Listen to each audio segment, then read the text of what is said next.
Starting in Act 2, you will come across Ascension trials, tests that you must complete to unlock your Ascension class. We'll explain these trials soon, but first let's take a look at what Ascending can do for your character. Each class has access to 3 Ascendancy classes, but at the start of Early Access, only 2 per class will be available. Ascendancy classes are unique to each character class, so choose wisely. They can drastically affect how you build your character. As a sorceress, you could become a Storm Weaver, a master of the elements. Tempest Caller causes elemental storms to be summoned each time you do a critical hit with a spell. With Strike twice, you can stack 2 copies of Shock for more damage, and going deeper into the tree, you can make all your damage types apply Shock. Make a Shock build from any skill. Alternatively, you could become a Chronomancer and command time itself. She literally has the ability to stop time with Time Freeze. Not only that, but she has many other time manipulation abilities. Using Temporal Rift, she can teleport back to a previous location, resetting her life and mana back to what it was. Or with Time Snap, she can reset all her cooldowns and cast all her spells again. On the Warrior, you can choose between the Warbringer or the Titan. The Warbringer channels the might of his ancestors to gain tremendous power. Using Answered Call, you can summon ancestral spirits linked to each of your totems. With Jade Heritage, you can encase your body in a protective layer that absorbs all damage until it breaks. Warcaller's Bellow allows you to explode the corpses of your enemies. And with Great Wolf's Howl, you can ignore the cooldowns of your war cries. Let all that anger out. The Titan class is all about hitting big. With Earthbreaker, every slam is a chance to create an aftershock. With Crushing Impacts, every hit becomes a crushing blow, which will allow you to stun your enemies with ease. With Surprising Strength, you can take advantage of stunned enemies to deal 40% more damage. As a ranger, you might choose to be a Deadeye, an expert markswoman who can take down foes with style. With Endless Munitions, every attack gains an extra projectile. With Gathering Winds, she gains a small increase to movement speed with every attack, but be careful, she loses them when getting hit. With Eagle Eyes, she will never miss, allowing you to stop wasting all those passive points on accuracy. Alternatively, you could become a Pathfinder, the master of flasks and poison. She can choose from one of several throwable concoctions, allowing her to spend her flask charges to throw explosive bottles that deal various types of damage. A bleeding concoction will make your enemies bleed, while a fulminating one can shock your enemies, allowing you to do extra damage.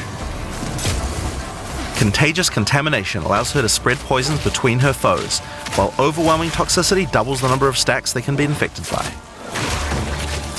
Running Assault allows her to move much more quickly while firing, while Relentless Pursuit makes her totally immune to being slowed by enemies.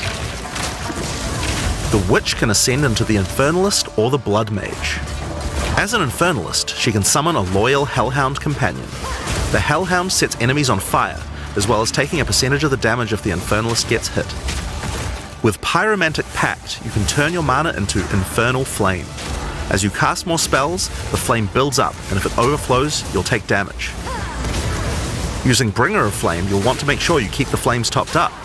While your Infernal Flame is above 30%, all damage from you and your minions will ignite enemies. She can also transform into a literal demon. While in demon form, she takes an increasing amount of damage, but her cast speed and damage increase rapidly as well. So if you're planning on transforming into a demon, make sure you stack a lot of life recovery. She can also become a Blood Mage, a master of life and energy. All Blood Mages must pay the price of making skills cost life as well as mana, but in exchange, every monster they kill will drop life remnants, which allow them to quickly gain back that life. With Crimson Power, she can gain large amounts of extra life, and with Vitality Siphon, she can use her spells to leech life back as well. Once you've got a significant amount of life, you can use Gore Spike to make your critical hits deal incredible amounts of damage. A monk who is in tune with the elements might become an Invoker. With Elemental Expression, the Invoker will create waves of elemental power each time he does a critical strike. With Faith as a choice, you gain the ability to meditate, allowing you to double your energy shield. Choose between I am the Blizzard or I am the Thunder to specialize in cold or lightning. And I Shall Rage will allow you to turn into an unbound avatar. Each time you apply a status ailment to an enemy, you gain Unbound Fury. When you have enough, transform into an avatar to deal way more damage and inflict even more elemental ailments. Some monks choose to reach into the darkness instead. The Acolyte of Chayula can exchange their mastery of spirit for darkness, a resource that can be utilized to both absorb and deal damage. The Shroud of Darkness will protect you from all damage incoming, but if you take Grasp of the Void, you will deal extra chaos damage from all the darkness you have. Their Dark Pact offers greatly increased resistances to chaos damage and can allow their mana leech to not only happen instantly, but apply to their energy shield as well.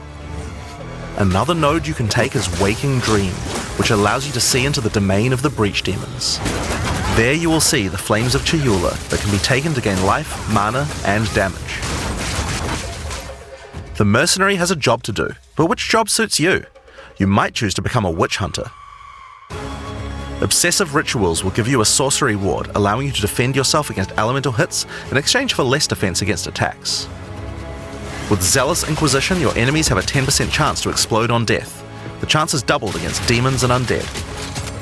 With Judge, Jury, and Executioner, your initial hit against enemies can deal up to 30% of their life and damage, if you're lucky. This is great for hunting powerful bosses. And with Witchbane, you can break your enemy's concentration, preventing them from casting spells as often as they would usually do. You could also choose to become a Gemling Legionnaire, enhancing your abilities by embedding gems directly in your flesh. Integrated Efficiency will give you extra skill slots. Thermatological Infusion gives you extra maximum resistances as you sock up more and more support gems. Adaptive Capability allows you to use any color of gem without worrying about attributes, while Crystalline Potential adds extra quality bonuses to every gem socketed into your character. So those are the Ascendancy classes for the start of Early Access.